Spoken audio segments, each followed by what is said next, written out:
Dr. Jekyll's Dungeon of Death is a 1979 horror film from director James Wood. That's James Wood, not James Woods. This movie starts where no one would expect. Dr. Jekyll's Fight Club. It's 1959, and Dr. Henry Jekyll is in his Dungeon of Death, where he pits convicted killers against each other in a duel to the death. I'd say they're taking a few liberties here with the original story. Dr. Jekyll injected these gentlemen with his serum, which turns them into MMA fighters. Just then, a random voiceover from out of nowhere. Grandfather Jekyll foolishly used his own body as a subject for his experimentation. I know it can't be, but this voice sounds like AI. In the continuous viewing of my experiments filmed here in the laboratory, the voiceover explains that the great-grandson of Dr. Jekyll is testing the serum on these folks to try to improve it. Apparently, if he can perfect the serum, it will give him the power of mind control, which is never mentioned again for the rest of the film. Back in Dr. Jekyll's room, he's loudly writing in his journal. I'm gonna overact the hell out of this.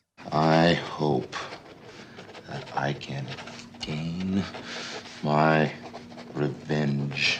That's a strange headboard. Seems he's kidnapped Julia, the daughter of another professor. Julia?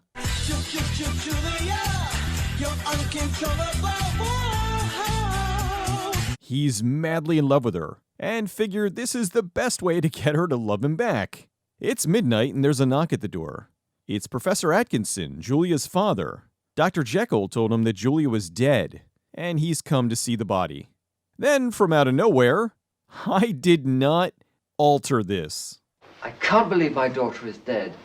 Julia was so alive, so vital. This is Dr. Jekyll's sister Hilda. She's crazy, as if the eyes weren't a dead giveaway. Professor Atkinson talks to Jekyll. Wow, doctor, forget to pay the electric bill? To cover for the fact that everything is filmed in near total darkness, they 80-yard in this line. Jekyll, do you always keep your house so dark? But then they never bother to add in a reply from the doctor. Jekyll tells Atkinson a bunch of lies about how he found his daughter. We found Julia beneath a tree. She had fallen, and she couldn't get up. Jekyll was expelled from Oxford for doing some illegal tests on humans. He explains his sister Hilda went insane, so he gave her a lobotomy, and now he calls her old puddin' brain. She works as his maid. Jekyll then explains what he's been using his serum for, creating bigger cows.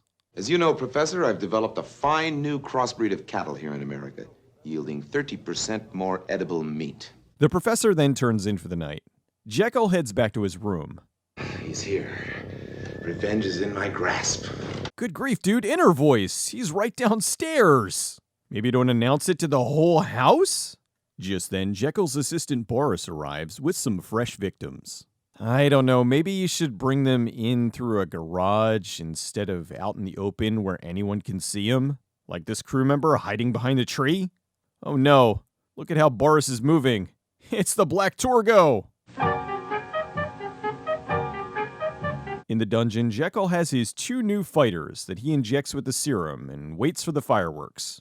Jekyll has another assistant, Malo. He's there to protect him from the fighters if they ever attack him. Hilda is aroused. Easy does it, Fiona Apple.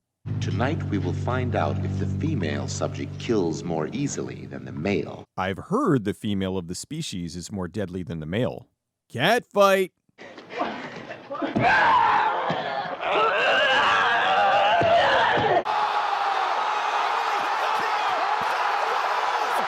At this point, I'm sure Jekyll has a raging erection. What does any of this have to do with beef? So the fight goes on, and on, and on. Mallow then steps in before they kill each other. Dr. Jekyll thinks this is hilarious. You're a fine example of a psychotic killer. And he laughed on into the night.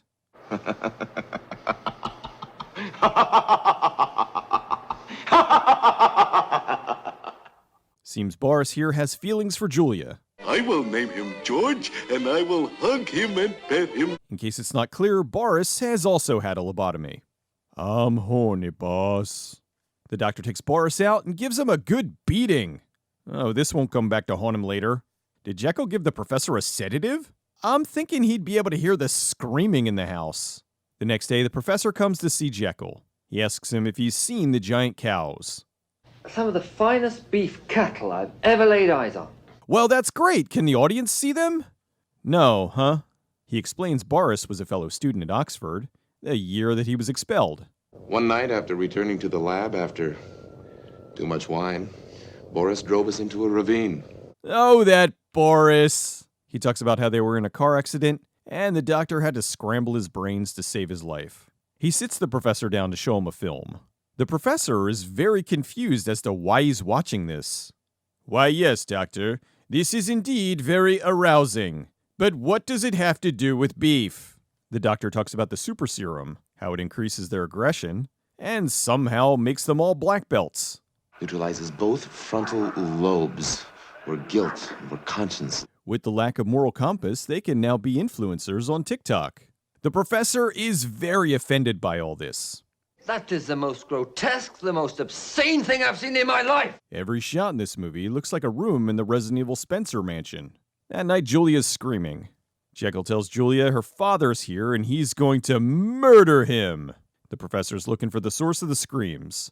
My God, it's dark in here. I've been in brighter caves. It's 1959, not 1859. Why aren't there any lights? Jekyll finds the professor and takes him back to his room. Outside, Boris is digging a hole. The next day, the professor's reading the paper. Locals have been disappearing. I keep hearing screams at night. This guy just showed me a film of two people killing each other, and he informed me that he's going to show me more. His assistant has been digging shallow graves in the backyard. Well, I'm stumped. Nothing suspicious here. The professor tells Jekyll he doesn't want to watch another death fight and goes for a walk. I insist, Henry Jekyll, that you allow me to see Julia first thing in the morning. Oh, you'll see her all right, Atkinson. But it won't be quite what you expect. I could still hear you! In a fit of anger, he stabs Hilda with an ice pick. He then goes upstairs for some alone time with Julia. Hilda sneaks into the room and becomes an unwitting participant in a three-way. The professor busts in and finds Julia. Boris grabs him and Jekyll sedates him. Time for go to bed. Hilda looks like somebody just asked Brie Larson a very tough question. That night, the doctor has a special show for the professor. He's got a fight between a man and a woman. Although the woman is the only one he injected with the super serum. He forces the professor to watch. It's the only way you could get me to watch young Sheldon. The woman wins the fight and goes after Jekyll, but Mallow stops her. Out in the yard, Boris has to dig some more holes. We're running out of room for bodies in the yard, boss. Jekyll locks the professor in his room and forces him to help him with his experiments. Hilda brings the professor some tea. He gives her a letter to take to the authorities. I can't get out of this movie, please help. She, of course, gets caught by Jekyll. He gives her a good beating and dumps hot tea on her. I just realized who Hilda reminds me of. Jekyll tells Julia he wants to marry her, but she's gone mad. Hilda tries to kill Julia, but Boris stops her. He gets her with this conveniently placed chain noose. Oh, choke me, Daddy. Boris frees Julia.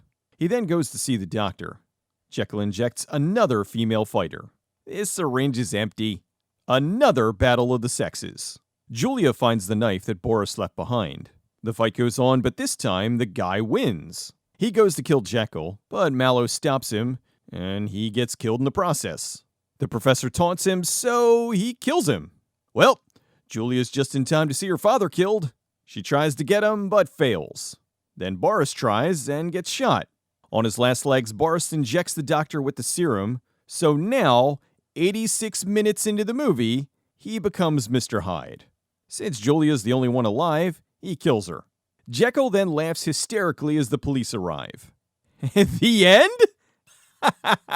This movie was shot mostly in one location and was a passion project from James Wood, who wrote, produced, and directed. Wood was an adult film director who did movies like The $50,000 Climax Show, and this was his only non-porno credit. For most of the cast, this was their only movie. Although James Mathers, who played Jekyll, has over 40 credits to his name, from Amen to LA Law, and even a voice role in the Darkness video game. He was working up until 2014 when he sadly died of cancer. The fighters in the film were all black belts trained in San Francisco. The fights were choreographed by Rick Alemany, who also never worked in the industry again. The film had a crew of less than 15 people, and the budget was rumored to be about $12,000. It had a small run in theaters as a double bill with Driller Killer. It was later released on VHS, but was largely criticized due to the limitations of the medium. It was overwhelmingly dark. Vinegar Syndrome was able to restore the film from its original 35mm negative and released it on 2K for the first and probably last time. Dr. Jekyll's Dungeon of Death is an insane film. It's not at all what you would expect from a Dr. Jekyll adaptation. Actually, it's the most threadbare Dr. Jekyll and Mr. Hyde adaptation I've ever seen. What it does have going for it is the fights. While they do go on long and don't really make a ton of sense within the story, they are incredibly fun to watch. Choreography was good, and since they all are skilled fighters, it looks very believable. I wasn't expecting to see some brutally realistic martial arts fights in a movie like this. Story-wise, there's barely anything there. It's mostly Dr. Jekyll being crazy and loud, and everyone reacting to him. Mathers is hamming it up as much as possible, and does make for an entertaining psychopath. Dr. Jekyll's Dungeon of Death. It's the best loose Dr. Jekyll and Mr. Hyde adaptation, where the doctor abducts people and makes them fight to the death in order to produce larger cows for the beef industry.